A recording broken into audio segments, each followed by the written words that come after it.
네, 그럼 팩폭도 하나 해주시죠. 편집 절대 안 하겠습니다. 딱히 생각은 안 나는데.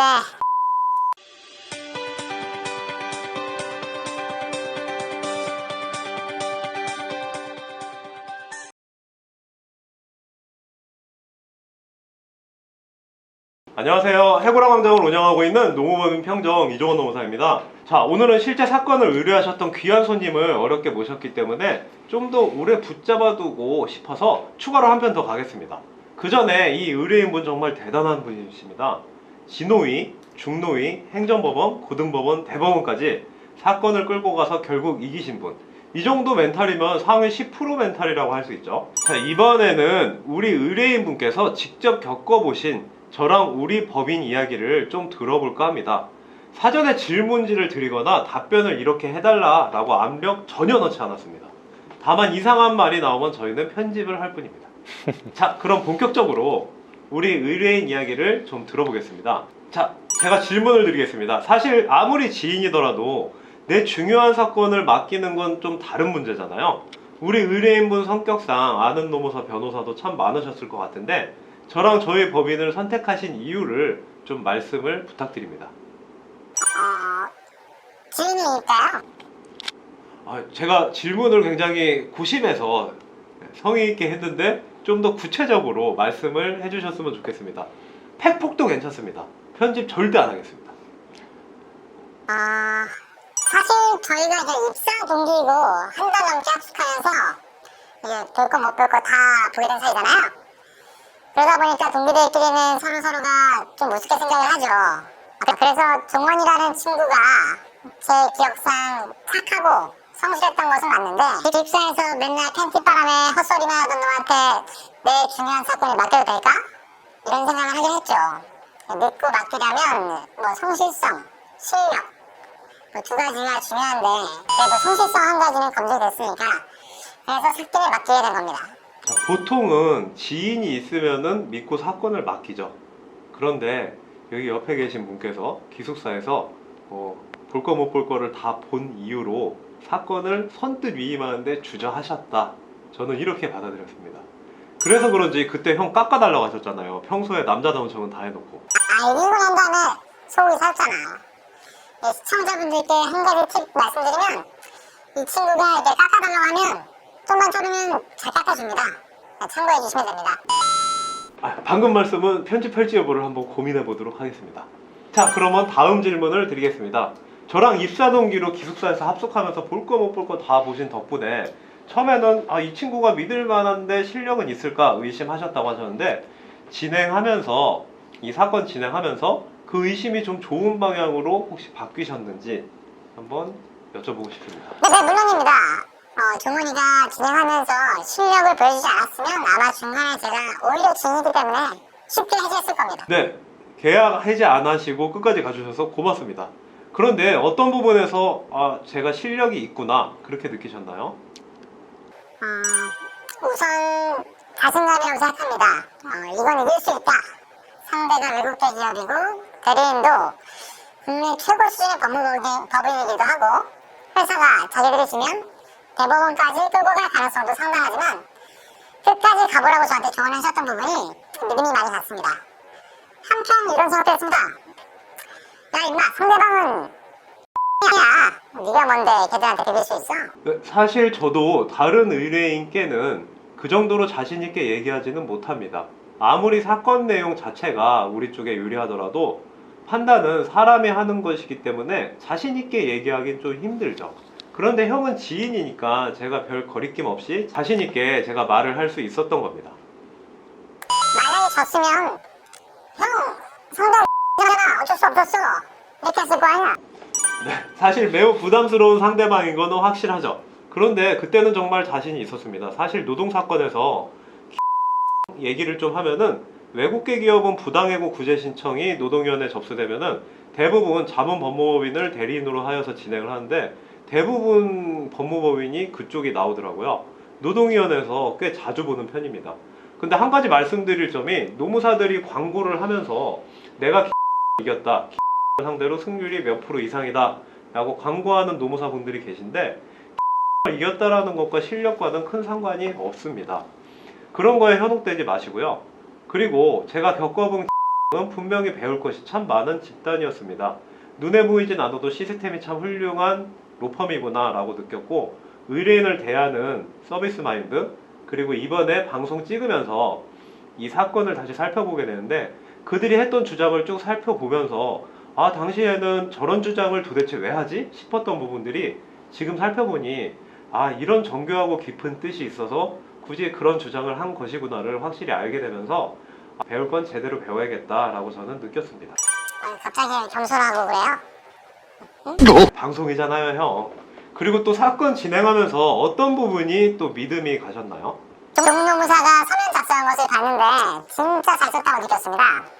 서로 텔레파시가 통했는지 내가 종로무사한테 얘기한 적도 없는데 제가 하고 싶었던 이야기를 하나도 빠짐없이 다 담겨 있었고요. 근데 너 공감력 그렇게 좋은 애는 아닌데? 네, 20년 전 그때랑 지금은 제가 좀 많이 바뀌었습니다. 저도 먹고 살아야 되기 때문에 공감 능력이 급격하게 업그레이드가 됐습니다. 그리고 또 말씀드리면 속 시원하게 잘 쓴다는 느낌.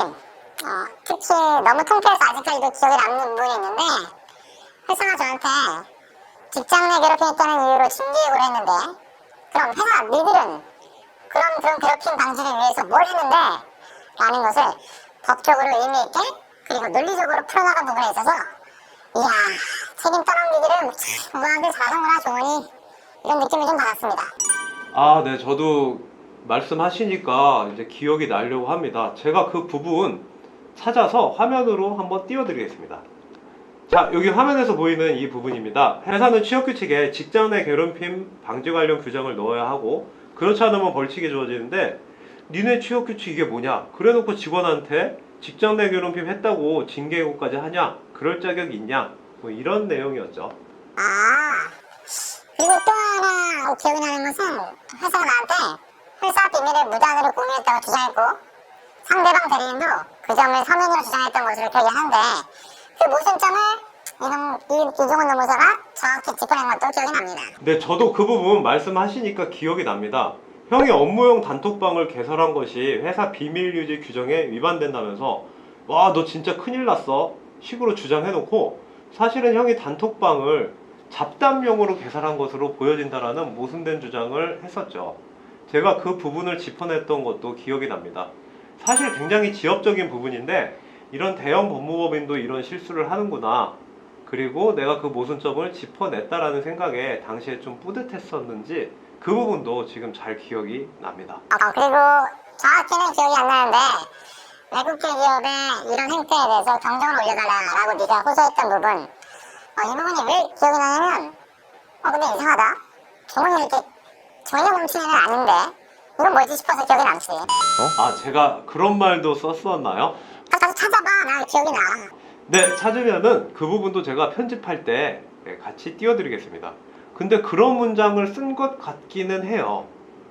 왜냐면은 외국계 기업에 다녔던 근로자분들 사건을 꽤 했는데, 사건 하면서 느꼈던 점이 외국계 기업이 한국에 와서 장사하면서 한국 근로자들을 되게 우습게 막 해고하네? 대형 법무법인 쓴다는 이유로 자신들은 법 위에 있다고 생각하는 거 아닌가? 이건 좀 아니잖아 라는 생각을 그때도 했고 지금도 하고 있거든요. 물론 외국계 기업이 전부 다 그런 거는 아니겠지만요. 근데 종훈아, 나는 이렇게 통쾌했던 것, 약간 시원시원했던 거 위주로 기억이 나는데, 너는 어떤 걸 기억해? 한번 스스로 자랑할 기회를 줄게, 시청자 위해서. 네, 고맙습니다. 네, 사실 저는 제가 어떤 주장을 했는지, 그리고 상대방 논리를 어떻게 깼는지 이런 세세한 부분은 잘 기억은 나지 않고, 이 사건은 회사가 징계 사유로 삼은 부분이 상대방을 괴롭히고 협박하려는 목적으로 단톡방을 만들었다, 단톡방의 관계를 폭로하겠다고 해서 상대방이 극심한 정신적 충격을 받게 했다는 점이잖아요. 즉, 형이 그런 행동을 한 동기가 쟁점까지는 아니더라도 상당히 중요하고 의미가 있는 그런 사건이었습니다. 그래서 형이란 사람 자체에 포커스를 해서 형이 진짜 어떤 사람인지를 드러내는데 집중을 했던 그런 기억이 납니다. 내 기억 속에 사람은 절대 그럴 사람이 아닌데 라는 생각에 형의 그 좋은 사람됨을 증명할 수 있는 증거 수집에 집중을 했고요. 그렇게 수집한 증거들 덕분에 괴롭히려고 행위한 것이라는 상대방의 주장을 깰 수 있었던 것 같습니다. 그리고 진짜 놀라웠던 점은 퇴직한 사람들이더라도 내가 몸담았던 회사와 싸우고 있는 사람을 위해서 기꺼이 진술서를 써주는 사람은 거의 없거든요. 그런데 그 당시 형이 부탁을 하니까 형을 위해서 기꺼이 진술서를 써주겠다 라고 나섰던 분이 두 분이나 계셨다는 점이 저는 참 놀라웠습니다. 다 이게 형의 인품 덕분이라고 저는 생각이 돼요. 역시 너랑 나랑 서로 칭찬하면 좀 몸이 간지럽게 하다, 그치?